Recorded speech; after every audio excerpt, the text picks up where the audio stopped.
And when I got out, when I eventually arrived there, my wife was standing outside. It looked like, if you ever saw a chicken that stood in the rain, I don't know how to explain it to you, to what she looked like. She didn't have words. She just grabbed onto me. It was the most horrific experience and time of my whole life.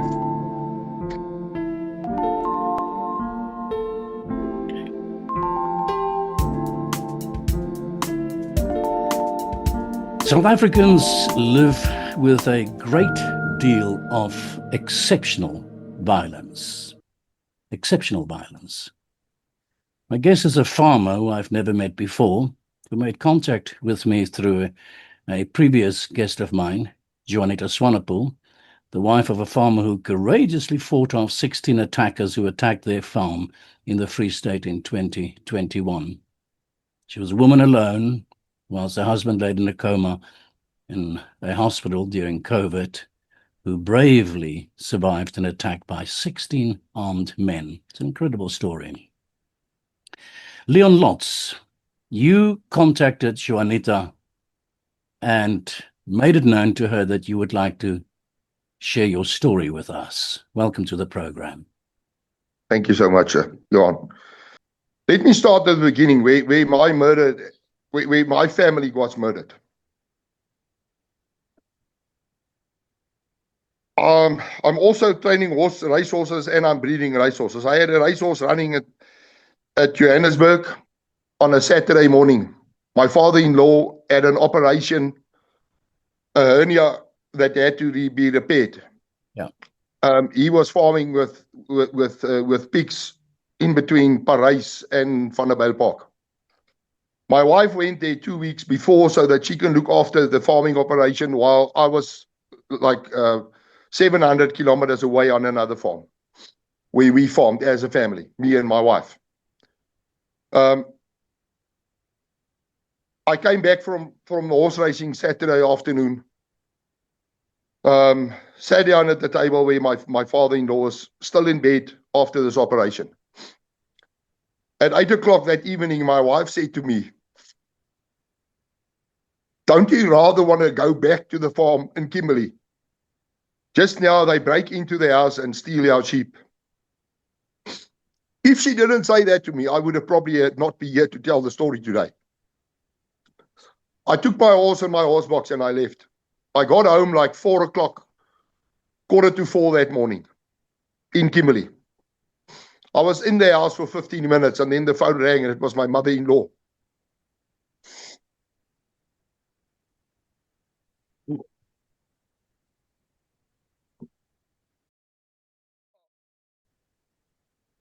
I could hear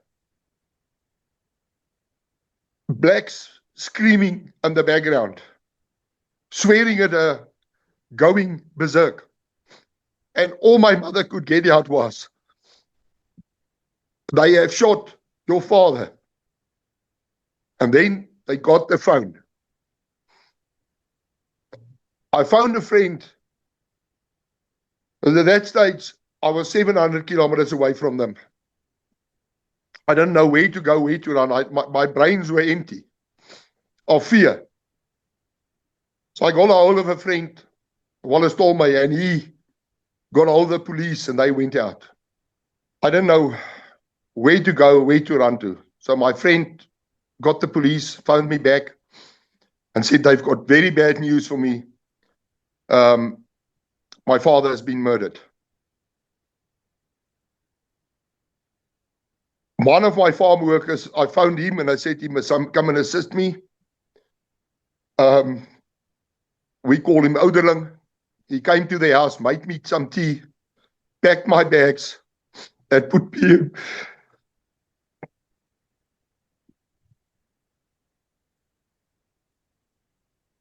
back into my vehicle. So I drove the whole way back again. When I eventually arrived at the farm, my wife was standing outside and my son. My biggest fear was that my kids, my daughter, my mother, and my wife was raped. 5 years after the murder, my wife only told me that she was raped. We lived with that for 5 years. I told my kids 3 weeks back, after my wife passed away, 2 months back, that my wife was murdered. Was not murdered, was raped. It destroyed everything we had in us as a family. Shortly after the murder, my mother-in-law died of cancer. Shortly after that, my wife was diagnosed with leukemia, rheumatoid arthritis, and fibromyalgia. Not one of her family members or in her DNA is there anybody in the family that has got these diseases. It's well documented in the science that when you experience excessive fear and anxiety, that you get these diseases, as well as blood sugar problems and that. That is after the murder. If I go back to the murder, when I arrived there, my wife looked like a completely broken, shaken. I cannot tell you the experience I received back by just holding her. Yeah. The first and only words my son said to me was, "Dad, I felt the pain in my back." He was worried they were going to shoot him in his back. My jockey that was there, Gavin, because of his posture and his small person, they thought he was a kid. The first thing they was asking, how many men is in their house? So the first thing they do when they come for a murder is they've got to eliminate all the men in the house. All the men has got to be eliminated. Then they go further with a woman. They tied my wife up, my daughter, and got loose in a way. They wanted to shoot his dog. He took his shoelaces and tied his dog's mouth closed. They then found out that he was loose. They took a pistol, had it on his head, walked to my father's room, opened the door, and knocked the light switch on with a pistol. And when my father lifted his head, they shot him in his stomach in front of my kid. Then they started assaulting my mother, kicking her off the bed. And in the time when they were running back to my wife and my daughter, my mother got a hold of her cell phone to phone me.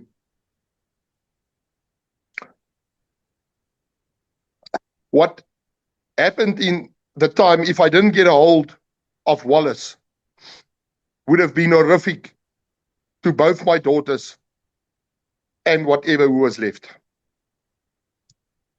They got a fright and they left, but still after about half an hour, destroying everything that is there. The motive was not theft.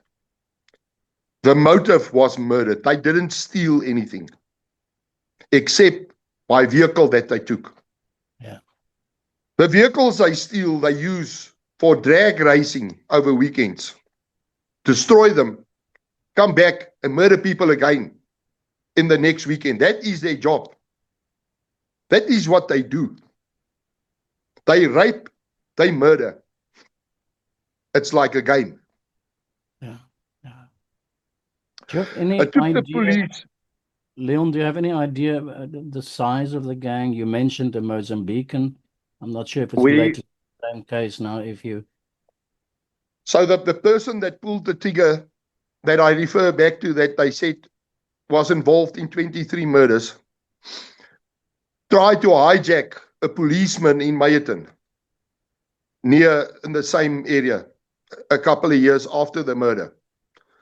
So his hijacking went wrong, and instead of him hijacking the police, they got him.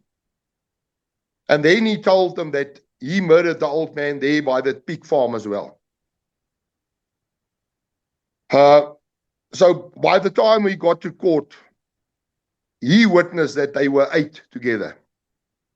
So they placed themselves right around the house. Not one of those other persons were ever caught. Although I was 100% sure the day of the court case that at least 6 of them were sitting in the courtroom. In the courtroom, the judge said my wife must Give witness. Must witness our address where we live. I stood up in the courtroom with my hands like I'm praying because I don't know what the law is. It's the first time in my life that I've been in a situation like this. So I stood up and said, may I say something? And it was allowed. And I asked the policeman that was standing in front of me to please ask the judge not for my wife to confirm our address because they will come back for me. Yeah. While this murderer was sitting in jail, he found me on my cell phone out of jail, threatening me to kill me. He got my number from a policeman. So with massive conflict, the judge made me sit back and said, our addresses are in the docket in any case. With absolute massive conflict. Yeah. Threatening to arrest me, the whole story. Now, the judge was a white guy. The attorney that is representing the murder is also white. My state prosecutor, we met 10 minutes before the murder case started. He was still smelling of the previous night alcohol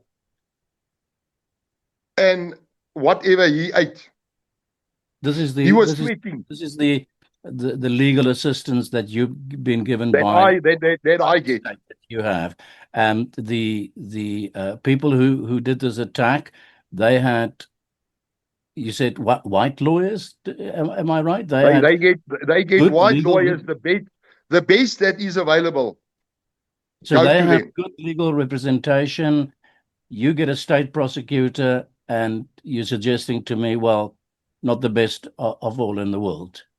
No, well, he came late for the court case. We ran into an empty courtroom, and he said to my wife, please explain quickly to me what happened the day of the murder. Yeah. That's it. That's as easy as that. So after the murder happened, a whole bunch of police arrived, all black, not understanding my language, in the most disrespectful way I have ever seen. I am not a racist. I am not the old AWB, whatever they called it, that was in South Africa. I've got farm workers working for me that is older than what my kids are old. That has never left me. But still, they want to blame us and say we treat our farm workers badly. They were never there. So these policemen arrived. Now they want to talk and they want to help. There was one specific lady that I asked to make them coffee. The whole house was full of blood. She poured sugar into the coffee that the cup actually overrun. And I asked them, she was so disrespectful, I asked them to please leave the house immediately. They couldn't do anything for me. They were not the people investigating. They were the people apparently coming to give me some help. I don't know what they were doing. We waited 4 days for the police to eventually arrive to take fingerprints and to gain evidence on what happened on this murder. My kids had to endure the fact. We stayed there. We had nowhere to go. We could not clean the house. The whole house was full of blood. As they assaulted my wife, my mother-in-law, and the blood from my father. And this was, of course, forensic, Leon, that's supposed to be because it's forensic evidence. Yeah. Must not be tampered with. So you say, am I correct if I say you said 4 days later? After these horrible events? That means 4 days you have to move about the house with these blood stains and all the evidence untouched. Untouched. We had to eat. We couldn't touch anything because we were worried that we're going to destroy evidence.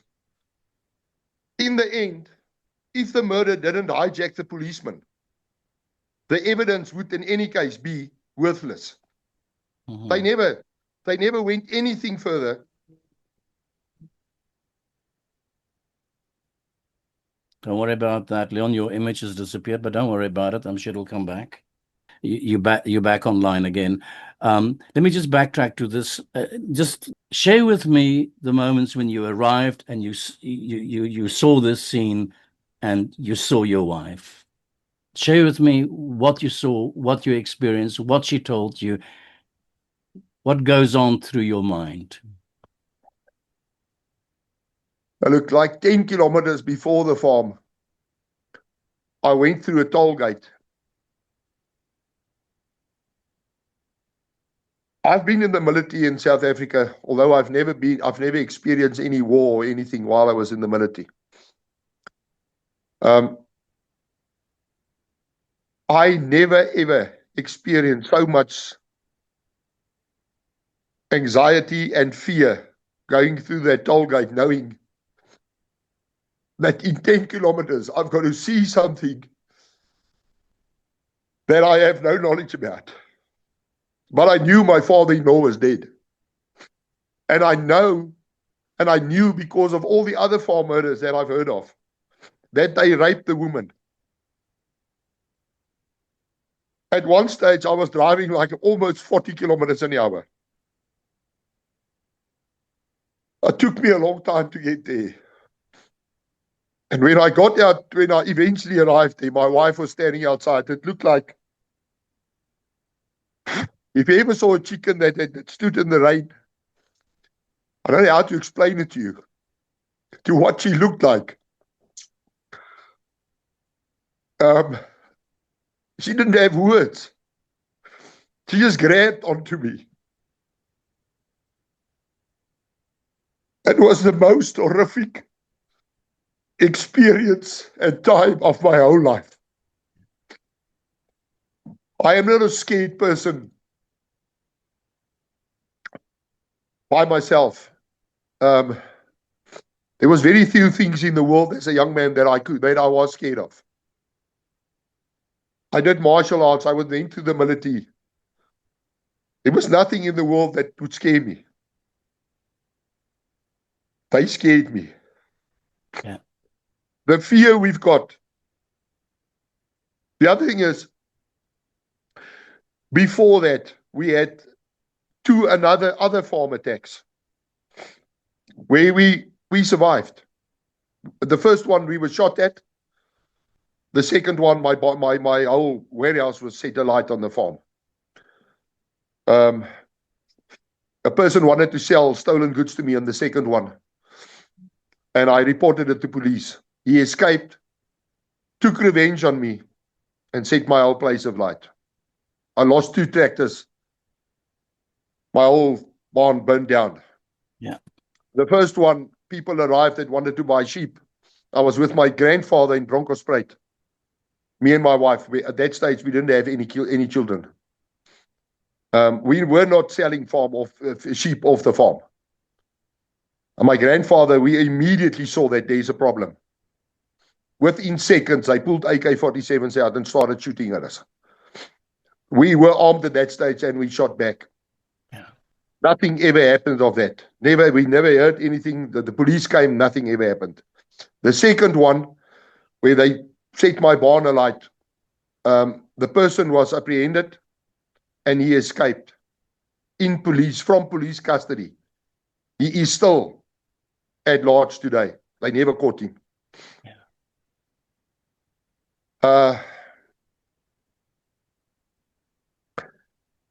Now, when I had to walk into that house and go and find my mother, the body was taken away already.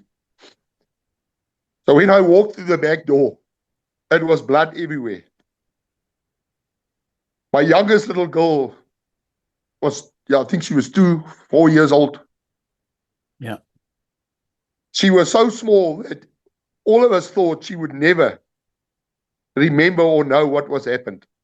2 years old. This kid of mine has got to get psychiatrist treatment on a weekly basis. She's now 17 years old. She can tell you every single thing that happened at that murder.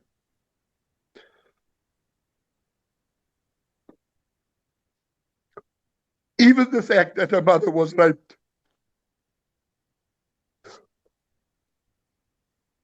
This kid of mine, her whole life, has been ripped out underneath her. Yeah. These kids that was there at a murder experience fear for their whole lives. Yeah. And Agri SA and all these other organizations are all turning their backs on us. If I can add to this, we haven't got a court case running yet. We're busy preparing for it. We want to sue the government. And at least somehow get Agri SA to stand up for their members and do something about this. I don't expect them to be an army to start a war tomorrow morning. We don't want a war in South Africa, but we are at war. They are murdering us out slowly. If you follow the communist rules, this is what is happening to us.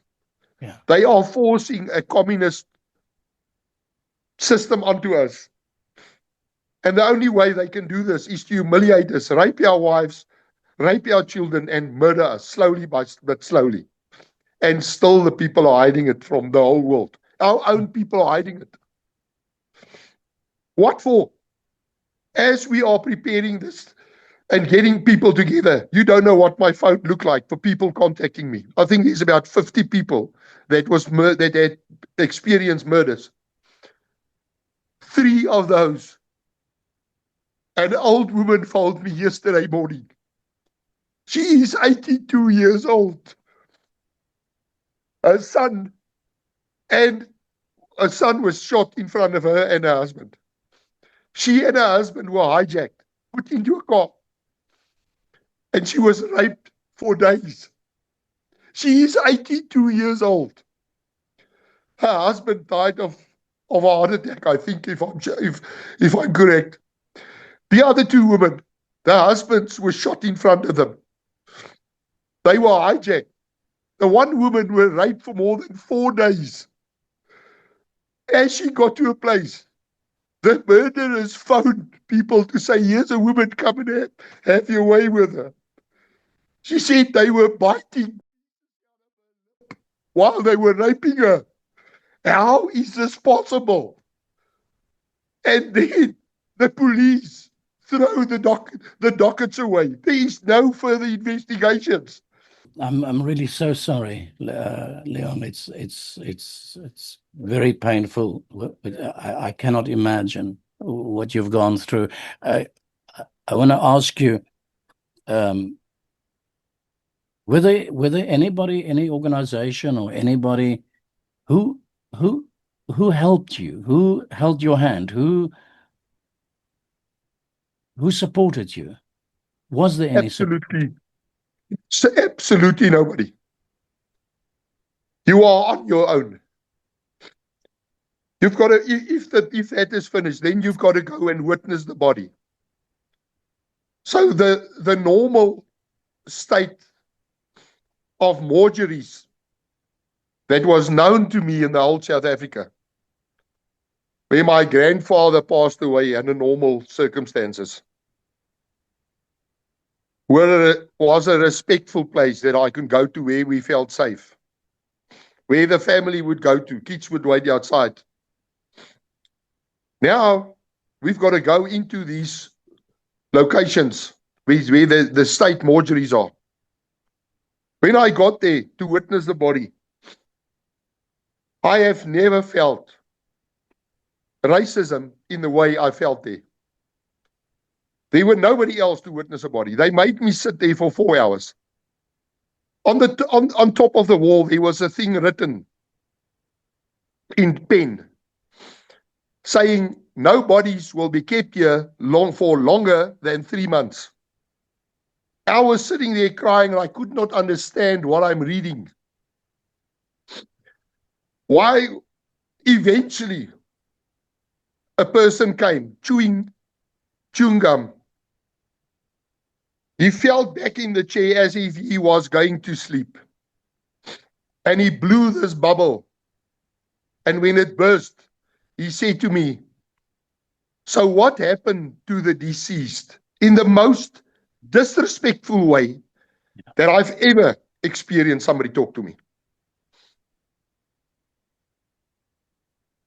After that, we walked through a room. And I walked straight in there, and there were bodies lying on the ground. Dead bodies lying on the ground, covered with some blue material. I don't know what it is. On both sides of me, left and right. So they did not have space enough so that they can put the dead bodies in a cooler. They moved them around. When you heat up, you go back to the cooler. And then they bring a cold body out. I have never walked into an abattoir as a farmer that was so filthy that I experienced there. That was on me. If you tell this to people, they will think you're a liar, you're making this up. Why would I make something like this up? For what for? So after that, then I went to internal affairs, or whatever they call it, to go and get the death certificate. I was standing in a queue, and you stand there and I cannot explain to you what I felt. It felt like I was dead inside. I was crying. Eventually, after 3/4 of an hour, when I got to the point where I could ask for a death certificate, they came back with a death certificate. And written on the death certificate, by cause of death. I sent you a copy of it. They put down cause of death, unnatural causes. I forced them to put down there what they've put down. I said to them they must put down their murder. Yeah. With massive conflict and arresting me. I eventually got back there, and they put down their gunshot wound to abdomen. While I was talking to people during the week, victims of murders, I asked them, what is on your loved one's death certificate? On every single one, they put down cause of death, unnatural causes. I do not know if this is the way Ramaphosa is hiding all these murders, and if they do an independent investigation, whether they will find that these people were murdered. Yeah. How will they from government side show that these people are murdered or not? If the death certificate shows cause of death, unnatural causes. Yeah. I have stood up in a farmers meeting where the top management of Agri SA were there. And I told them this. It is now like 10, 12 years later, they still did nothing. Because of the death certificate, I got an interview with AfriForum. And I do want to thank them because they were, apart from them and yourself, were the only people that only listened to my story ever.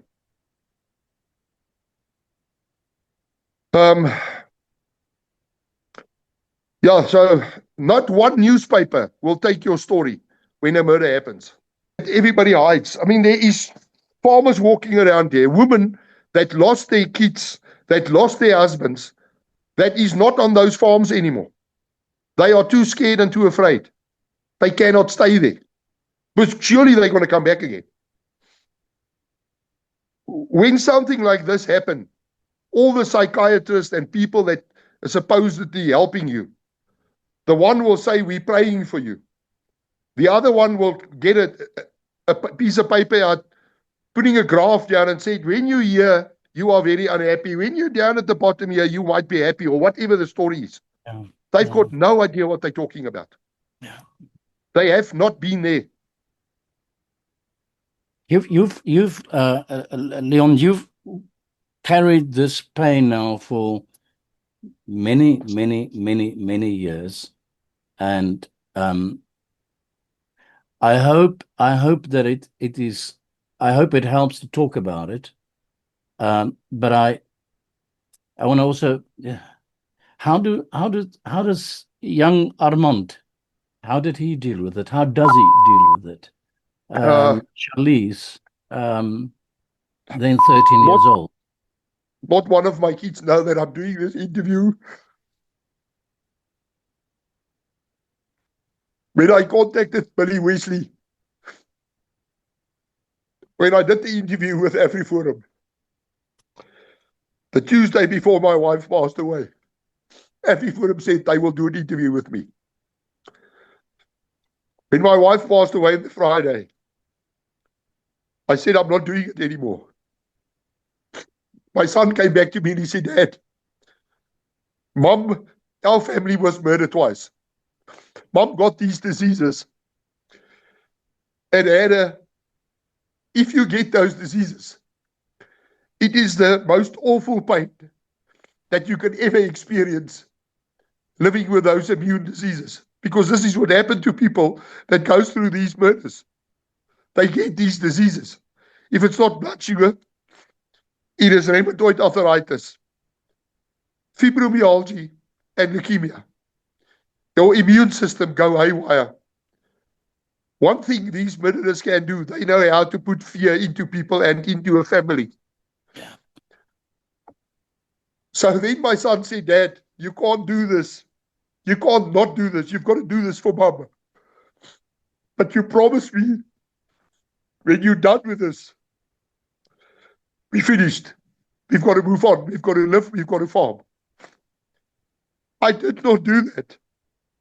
So I put on Facebook, I put the whole thing out saying, victims must contact me so that we can use Millie to go to court with the government. My son phoned me back, highly upset, saying to me, you are making me relive this murder again. Something pushed me to do this. And 15 minutes back, when AfriForum phoned me and said, they cannot use my interview as I told it honestly and what my feeling is. If I'm wrong with Agri SA, then tell me. Prove it to me. Prove to me that you are helping us. They can't do that. So I've got to find other ways. So as I'm talking to you, my kids does not know I am doing this. Doing these interviews put a flag on my back. If the Broederbond does not take me out, she will take me out. The whole week that I was working on this, and I see what happened with people, and I cannot explain to you what happened. How can you bite pieces out of a woman's lip while you are raping her? Yeah. And we've got to sit back and do nothing. I spent 3.5 million rand money that I did not have, with my wife, going to doctors and medicines and whatever. I've got to stand for that. I've got to be punished as a normal citizen. Why? What did I do wrong? I never murdered anybody in my whole life. Not in the military, never. We've got to stand for this, and just being murdered like flies and they do nothing.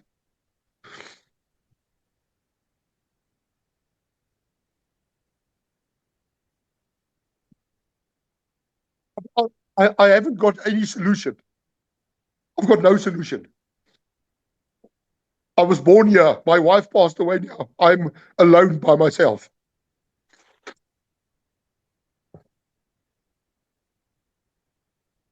Is there some? Are you seeing somebody now? Is there somebody that is helping you now? Are you receiving any professional support from somewhere? Any? Yeah. Once again, anybody just to hold your hand? The only person that is holding my hand at this stage is Millie Wesley.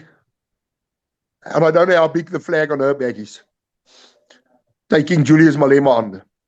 It is the biggest racist after Mugabe that Africa has ever seen. I personally do think that the ANC is using Malema. Got a technical problem again. I don't know if you can hear me.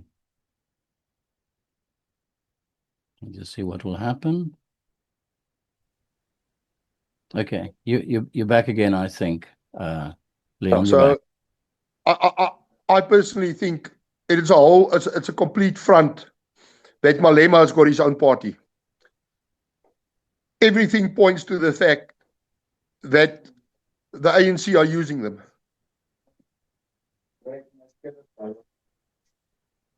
They are using Malema to do what they hide from the world. In how much danger Millie Wesley is, I don't know her as a person. I've spoken to on the phone twice.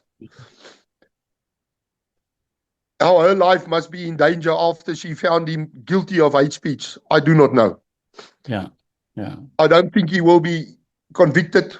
I don't think anything will happen to him. Over the week, as I've spoken to victims and victims called me,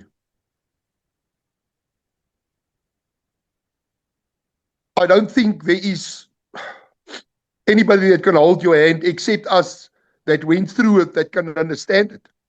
Yeah. But you also want to move on.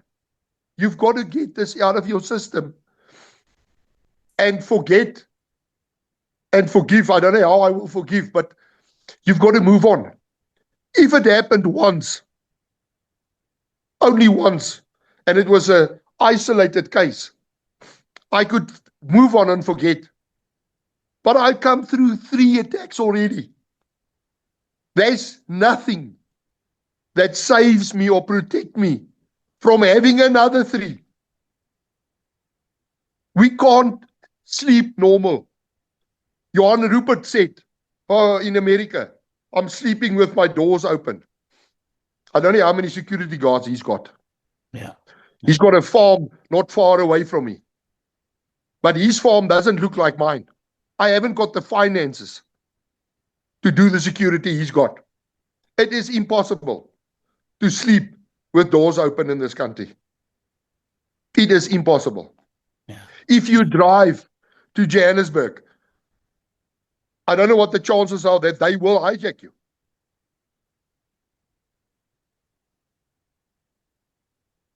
I do not know what the solution is. I am praying to the international world. The other thing that I also need is I need money for this court case. They make it so expensive that we can't go to court. Yeah. That's why I decided to get a whole lot of victims together so that we can contribute. We don't know what will happen on the fee side and how much money it will cost us. And see how much money we can get together. Yeah. There is an organization called Bitter Einders that said they will be on board, they will finance, they will try and help us on the amount of money that we need to go to court. Yeah. Can you I just- am a small little dog, like a flea, barking up a massive tree. Yeah. As a normal citizen, how can I change this?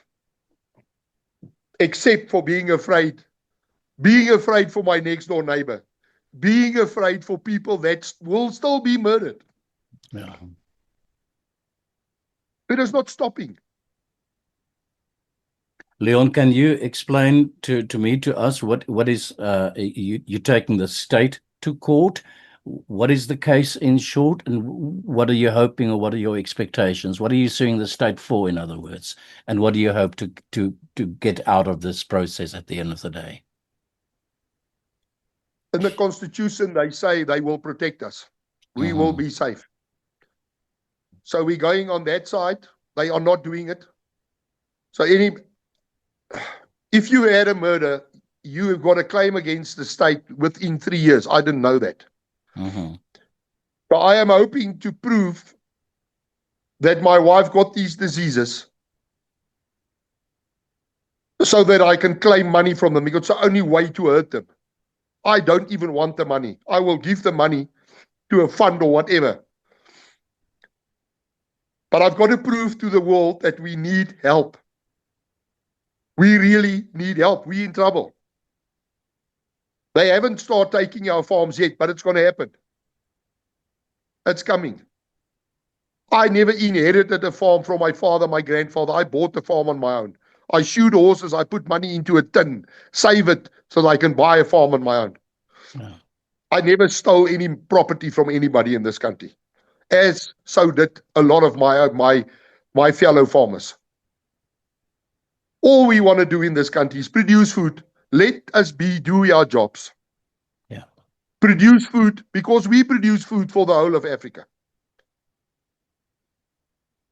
There are proper people there. There is black people in this country that is suffering. There is black people being murdered all over the place. They are on the same boat as us. Yeah. They do it a bit different. They don't torture them for hours. They don't rape their wives. They will murder them and steal something and run away. As white people, our wives are being raped. We're being tortured for hours, for days long. And the police do not even investigate. Yeah. Let me ask you just this, Leon. A lot of pain to deal with, and quite clearly still to be dealt with. Your children, do you think going into this world that they will ever be free from that which happened to the family, to their grandparents, this entire event, that they would be able to live normal lives again? My youngest daughter get absolute massive anxiety attacks, almost on a daily basis. She was quite a good hurdle athlete. She can't run. She get these anxiety attacks as soon as her heart rate picks up. To live as a normal child for that child is impossible. I know of another victim which daughter is more or less the same as mine, the same story. These kids will go to school and a teacher will say, "You've got to move on now. Don't you think you must move on? Yeah. What are you going on about? You must move on. Society don't wait for you." But we can't fix these kids. They can't be fixed. They are too scared.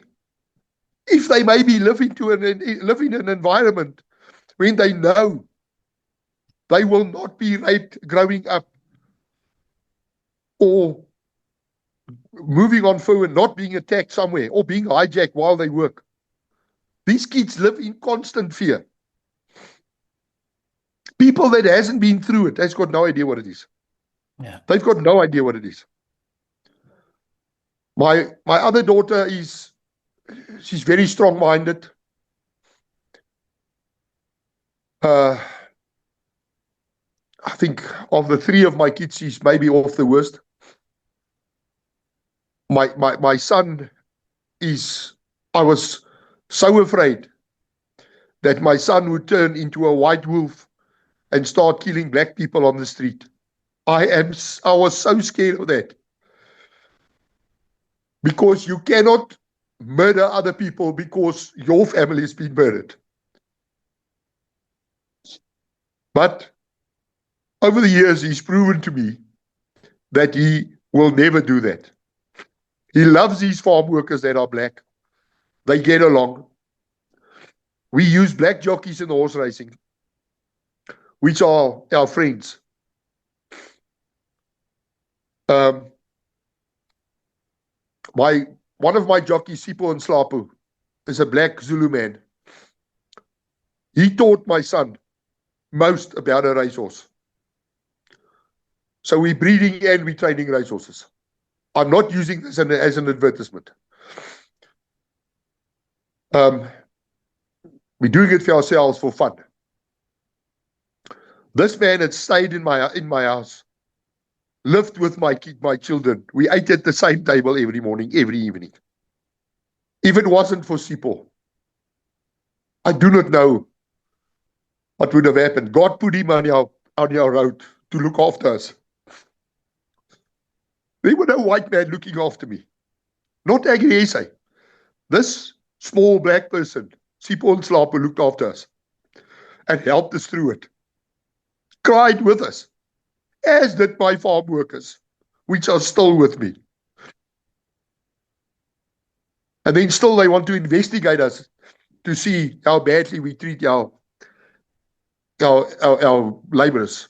Yeah. Yeah. As a normal farmer, a normal person, I haven't got lots of money. I'm battling to survive.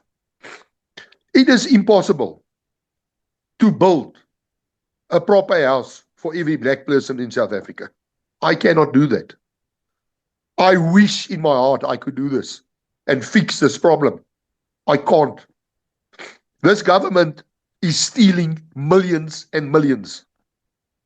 If they use that money, they could have built houses for millions of people. Ramaphosa go to Zimbabwe and tell the world how good Zimbabwe is. How good they did taking farms away.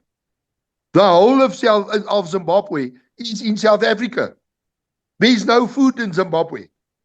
They've lost everything. If you haven't seen poverty, go to Zimbabwe and see what poverty is. And it's moving into South Africa at a massive rate. Yeah. And they're going to do the same as they did in Zimbabwe. Yeah. I don't know how to get out. I'm 59 years old. Where do I go? Now, let me ask you this, and then we have to close down. What is it that you would like people out there to know about the situation of, not your story, but farmers in South Africa, the situation in general terms in South Africa? What is it that you want people to get out of this interview, this discussion, talk, whatever you want to call it, that you and I have now? What do you want to say to the world? I want help from the world. I don't know how. I've got no idea how. I want people to see what is going on here. And in that, hope and pray that something will happen in this country to stop this. And let us be normal citizens and do your job to who is around us and provide food and have people being safe. Protect kids and women. There's only one word. Just let me be a human being. Don't murder me and don't rape my family and my friends, wives and kids. Just let us be normal citizens and do your job. I cannot be blamed for what happened, what the government has done wrong. I'm not the government. When I was in the military, they paid me a salary for 2 years. I was forced to go. If I didn't go, I would have gone to jail. We got a salary for 65 Rand a month, which was later, like if you got a ranked or something, like 300 Rand. We didn't get in, we as white people, we did not get farms for free. We had to buy them. The market is open now. Anybody can buy a farm in South Africa. There's lots of farms for sale. Why don't they buy? Leon, So in short, come back. All I want is to be safe, to know that my kids are going to be safe. My grandchildren being safe. That's all I want. Leon Lotz, thank you very much for this, for sharing this with us. Thanks so much. I really appreciate this. And I really, from the bottom of my heart, I really wish you just and your family just the best. I wish you so much just love and beauty and hope. Thank you very much. Thank you so much.